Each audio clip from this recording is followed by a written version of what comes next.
So one of the most important decisions you're going to have to make when you're considering ownership is the location of the holiday park.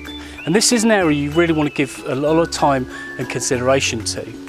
Now we find most owners probably buy within about 2-hour drive time of their home. Now this opens up flexibility to use the Static Caravan holiday home for short breaks and at the weekend, as well as extended holidays.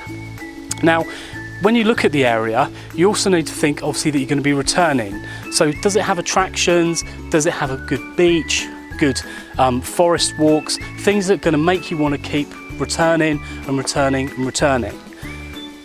The other thing is obviously if you have a passion. If you're interested in horse riding or water sports, is that available locally? Can you fulfill your passion and do what you want to do there?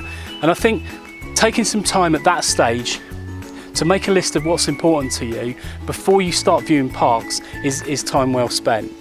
We'll take a little bit of a look at this area in a bit more detail in the rest of this vlog.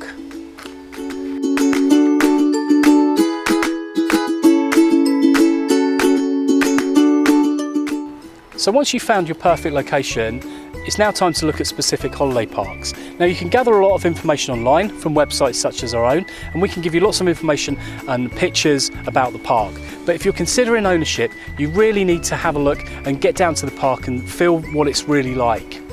Now, obviously park teams can do that for you, and most people go down for the day and experience the park with them. Now you'll obviously have a choice of large parks and small parks, and there's benefits to those. But even on the largest of parks, they generally have secluded and quieter areas. Visiting the park, you'll get a good feel for the park. You can see how well it's run and how well maintained it is, and whether it's somewhere you'd like to own.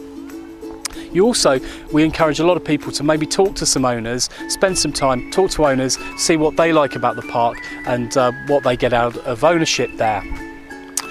Moving on to facilities, obviously most holiday parks in the UK have some form of facilities, and this can range from a small shop, maybe a laundrette, right through to full leisure facilities. There's obviously some benefits to some people can be quite negative about facilities, but obviously it can help you get away if there are some facilities there, so you don't have to go into the local town, you don't have to go into the local village if you want some sort of milk, and obviously if there's a restaurant there, you can actually stay on park and you don't have to leave. The other thing is obviously the setting of the park. Get a feel for where the park's actually based, whether it's a rural location, whether it's actually by the beach, or whether it's like we're here at Shorefield today, is set in a sort of forest location. Each have their benefits.